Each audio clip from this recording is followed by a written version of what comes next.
ہمارے ذہنوں میں جو معیارات بیٹھے ہوئے ہیں وہ کیا ہے؟ کامیابی پیسے سے ہے، کامیابی جائیداد سے ہے، کامیابی کاروبار سے ہے، کامیابی شہرت سے ہے، کامیابی اقتدار سے ہے۔ یہ معیارات ہیں۔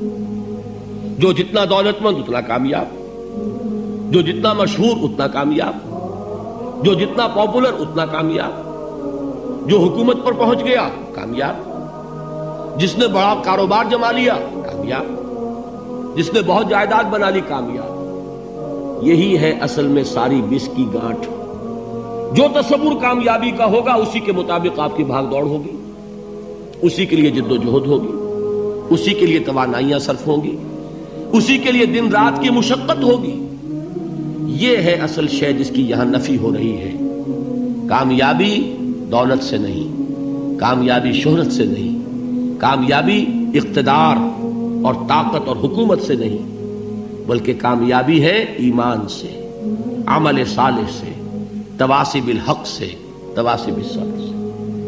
آپ غور کیجئے اس نقطہ نظر کا، اس ایٹیچیوڈ کا، یہ جو مینٹل ایٹیچیوڈ ہے، اس کا بدل جانا ہی انسانی شخصیت کے اندر انقلاب برپا کرے گا۔ اب آپ کا نتیجہ کیا نکلا؟ اگر تو دولت سے کامیابی ہوتی تو قارون بہت کامیاب تھا، اگر حکومت سے کامیابی ہوتی تو فرعون اور نمرود بہت کامیاب تھے۔ کامیابی ان سے نہیں ہے۔ کامیابی انسان دولت میں قارون کی دولت تک پہنچ جائے اور دنیا میں دبدبہ اور اقتدار اور سلطنت اور حکومت کے اعتبار سے وہ نمرود اور فرعون کا مقام حاصل کر لے، وہ ناکام ہے، خائب ہے، خاسر ہے، برباد ہے۔ اور ابو ذر غفاری کامیاب ہے، چاہے ان کے پاس کچھ نہیں تھا، جھونپڑی تک نہیں تھی، کوئی گھر نہیں تھا۔ حضور نے فرمایا ہے اللہ کے کچھ بندے ایسے ہوتے ہیں جو کسی محفل میں جانا چاہیں تو انہیں اجازت نہ ملے، جو کہیں اگر رشتہ کرنا چاہے کوئی ان سے رشتہ کرنے کو تیار نہ، کہیں کوئی سفارش کرنا چاہے تو ان کی کوئی بات ہی نہ سنے۔ لیکن اللہ کے ہاں ان کا وہ مقام ہے کہ اگر بھولے سے بھی کسی بات پر قسم کھا بیٹھتے ہیں تو اللہ ان کی قسم کی لاج رکھتا ہے۔ یہ ہے فرق، یہ جان لیجیے اچھی طرح۔ اس بات کا مان لینا آسان، اس پر سبحان اللہ کہنا آسان، لیکن اس کے مطابق آپ کے اپنے ذہن کا بدل جانا بہت مشکل، اس لیے کہ ہم متاثر ہوتے ہیں اپنے ماحول سے۔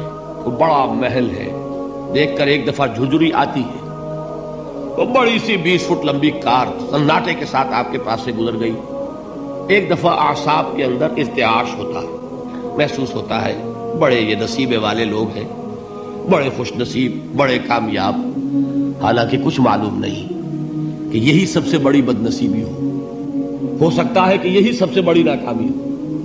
اگر ذہنوں میں یہ بات بیٹھ جائے کامیابی کس شے سے، یہی وجہ دیکھیے قرآن مجید میں بارہا آپ دیکھیں اولئک هم المفلحون، یہ ہے لوگ کامیاب ہونے والے۔ آج یہ آپ نے نماز میں وہ آیات سنی، یا ایھا الذین آمنوا ارکعوا واسجدوا واعبدوا ربکم وافعلوا الخیر لعلکم تفلحون۔ اے ایمان والو، رکوع کرو، سجدہ کرو، اپنے رب کی پرستش اور بندگی کرو اور اچھے کام کرو تاکہ تم کامیاب ہو جاؤ۔ تو کامیابی کن چیزوں سے ہے؟ یہ ہے سب سے بڑا سبق۔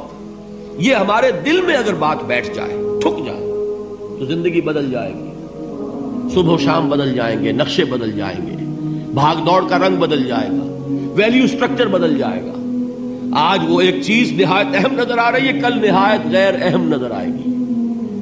جیسے کہ حضور کی حدیث ہے مالی ولد دنیا، مجھے تمہاری اس دنیا سے کیا سروکار ہے، انما مثلی کراکب استظل تحت شجرۃ ثم راح فترکها، میری مثال تو اس سوار کی سی ہے جو تھوڑی دیر کے لیے ایک درخت کے سائے میں ٹھہرتا ہے سستانے کے لیے، پھر وہ اپنا راستہ لیتا ہے، اسے اس درخت سے مستقل تعلق اس کا نہیں ہے، وہ اس کا گھر نہیں، وہ اس کی منزل نہیں۔ اسی طرح یہ دنیا میرا گھر نہیں ہے۔ اب دیکھیے ہم کہتے ہیں انا للہ و انا الیہ راجعون، ہم تو مسافر ہیں، ہم اللہ کے پاس سے آئے، اللہ کی طرف ہمیں لوٹ جانا ہے۔ کن فی الدنیا کانک غریب و عابر سبیل، حضور فرماتے ہیں دنیا میں ایسے رہو جیسے کہ تم اجنبی ہو یا راہ چلتے مسافر ہو. لیکن یہ طرز عمل کب ہوگا؟ جبکہ یہ آیت ہمارے ذہنوں کے اندر بیٹھ گئی ہو.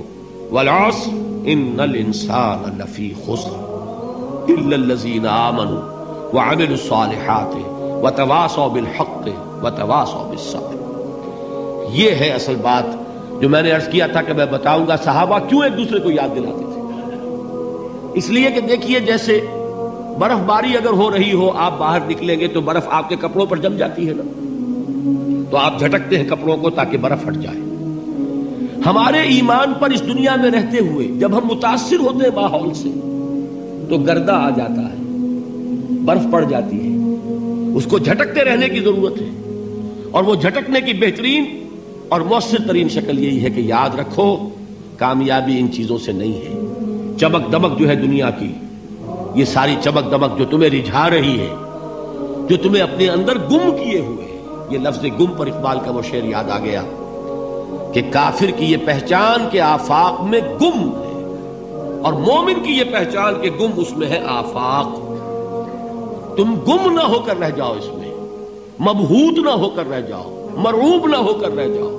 دنیا ہی کی محبت تمہارے اوپر ڈیرے نہ ڈال دے، تمہارے دلوں کے اوپر مسلط نہ ہو جائے.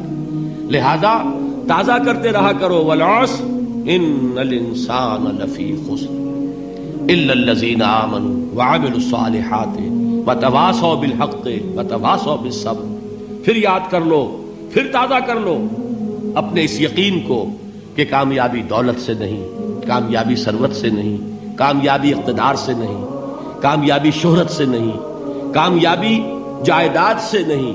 کامیابی ہے ایمان سے، کامیابی ہے عمل صالح سے، کامیابی ہے تواصی بالحق سے، کامیابی ہے تواصی بالصبر سے.